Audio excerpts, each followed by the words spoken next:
Selamat datang di webinar Dialog Teologi Lintas Iman bersama Dr. Bambang Nursena. Dalam webinar ini, kita akan membahas berbagai hal mengenai kekristenan dan bagaimana kita sebagai orang percaya dapat mempertanggungjawabkan iman kita. Berikut adalah cuplikan-cuplikan video dari pertanyaan-pertanyaan yang diajukan oleh para peserta webinar yang dilakukan setiap 2 minggu sekali pada hari Kamis jam 7 malam. Bagi Anda yang ingin mendaftar, Anda bisa klik link bit.ly/dialog lintas iman atau Anda bisa klik link yang terdapat pada caption di bawah ini. Jangan lupa untuk klik dan subscribe YouTube channel Pijar TV.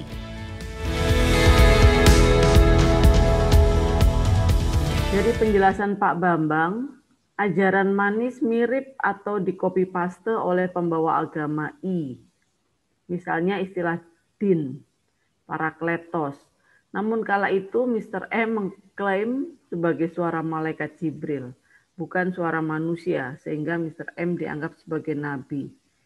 Layaknya manis. Apa betul begitu, Pak?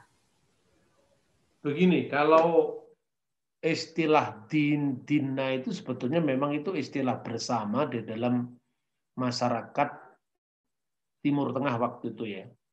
Istilah din itu sebetulnya tidak hanya ada di dalam konteks bahasa Aram, bahasa Ibrani pun juga dipakai itu. Misalnya Melek Yom Hadin, itu dalam doa Yahudi. Artinya Raja Hari Pengadilan. Kata Melek Yom Hadin itu yang kemudian dilestarikan di dalam surah Al-Fatihah. Maliki Yaumiddin. Tapi din di sini konteksnya bukan agama, tetapi hari pengadilan. Jadi Malik itu Melek dalam bahasa Ibrani, Maliki Yaumiddin adalah Raja Hari Pengadilan. Tetapi kata din dalam konteks misalnya ayat Al-Quran Inna dinna indallahil Islam, itu maknanya agama di sisi Allah adalah agama Islam. Nah, yang mau saya sampaikan itu soal mana yang salah, mana yang benar dalam konteks lintas agama itu saya tidak punya kepentingan soal itu. Yang ingin saya sampaikan, saya ingin mencegah klaim-klaim orang yang tidak didasarkan atas sejarah. Misalnya, ketika orang membayangkan bahwa semua agama itu, semua nabi itu agamanya Islam. Nah, ini harus saya luruskan. Karena apa definisi agama, masing-masing agama itu berbeda. Saya juga tidak cenderung untuk menilai agama yang di luar saya itu salah atau benar, itu urusan yang menganut ya. Tapi ketika kemudian terjadi pemaksaan paradigma bahwa agama tertentu itu mengklaim bahwa misalnya Yesus Kristus itu agamanya Islam, lah itu baru saya luruskan. Gitu loh.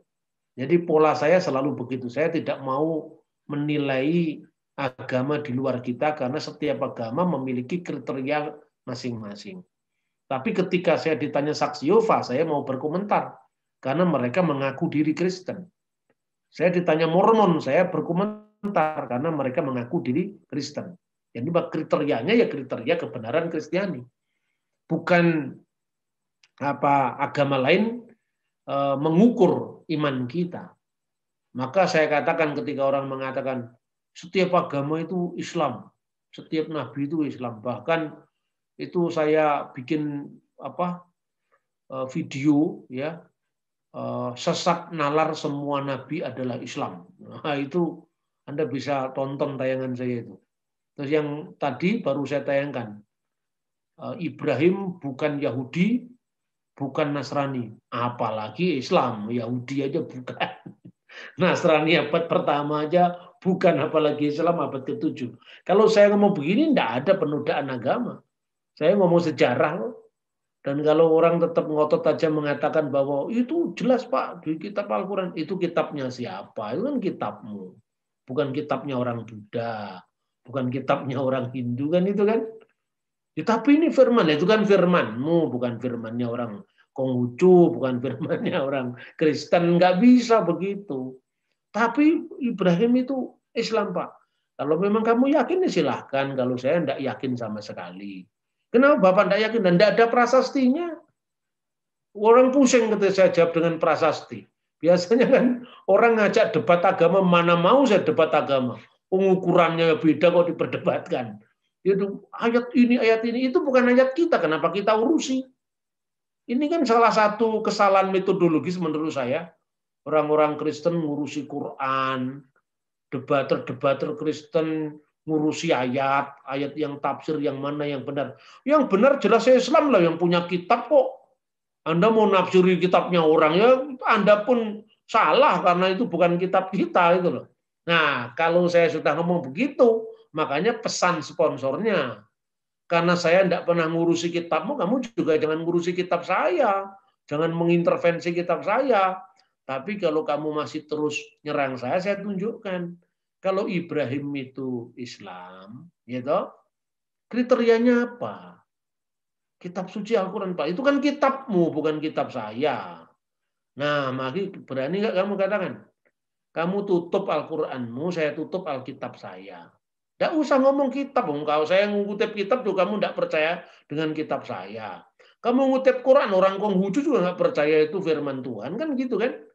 Kan fair. Daripada kita berdebat tidak ada ujung pangkalnya, kriteria kebenaran kita masing-masing tidak sama, mari kita tidur saja. Tidak usah kita perdebatkan. Tapi yang bisa diperdebatkan itu adalah wilayah yang bisa kita akui bersama. Misalnya apa? Bung Karno pernah mengalami penculikan di Rangas Dengklok apa tidak? Pernah. Saksinya masih hidup. Koran-koran zaman Jepang mencatat. Yesus itu mati disalib apa tidak? Mati disalib pasti. Itu tutuplah Alkitab. Tidak perlu dibaca. Yesus mati disalib kok. Nah, tapi menurut Al-Quran, Pak, lawang kitab saya aja nggak saya baca, apalagi kitabmu saya baca. Catatan sejarah, Yesus itu mati disalib pada masa Kaisar Tiberius di bawah prokurator kita Pontius Pilatus. Itu dicatat oleh sejarawan Romawi. Namanya Cornelius Tacitus. Talmud itu kitabnya Yahudi yang nyalib Yesus. Mengatakan Yesus digantung menjelang Paskah. Itu bukan kitab saya yang bilang, itu kitabnya orang Yahudi, kitabnya sejarawan Romawi. Jadi kesimpulannya, Yesus pasti disalib. Tidak usah debat Alkitab, tidak usah debat Al-Quran. Ngapain? Ya gitu kira-kira. Nah, tapi kalau saya dikatakan, Ibrahim itu agamanya Islam, Pak. Ya terserah kalau kamu ngikuti. Wong itu hak asasi manusia. Cuma jangan paksa saya, aku ora percaya, belas saya tidak percaya. Loh kenapa Bapak tidak percaya? Loh saya Kristen kok, kenapain kau percaya dengan kamu? Wong kitab saya bukan itu. Tapi kan ada yang netral, Pak. Kalau yang netral ya sejarah. Kamu tunjukkan satu potong prasasti saja. Satu potong saja. Bahwa pada tahun 1900 sebelum Masehi ada agama yang namanya Islam. Nyerah saya. Tidak ada itu. Karena tidak ada berarti itu opini keagamaan. Itu bukan fakta sejarah. Bedakan antara narasi keagamaan dengan fakta sejarah.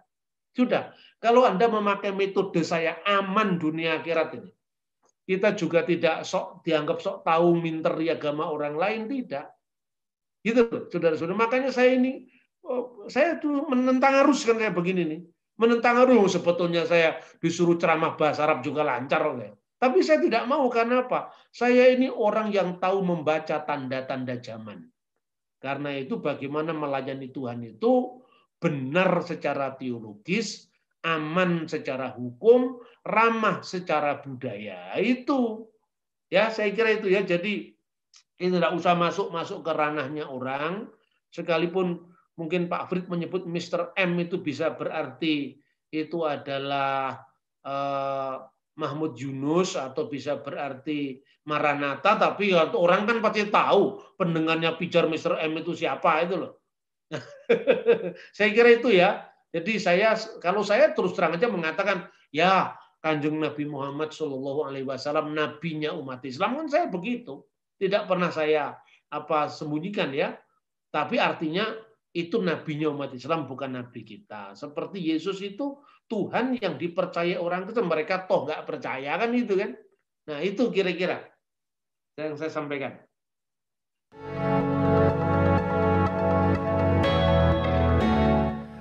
Terima kasih Anda sudah menyaksikan cuplikan dialog teologis lintas iman bersama Dr. Bambang Nursena.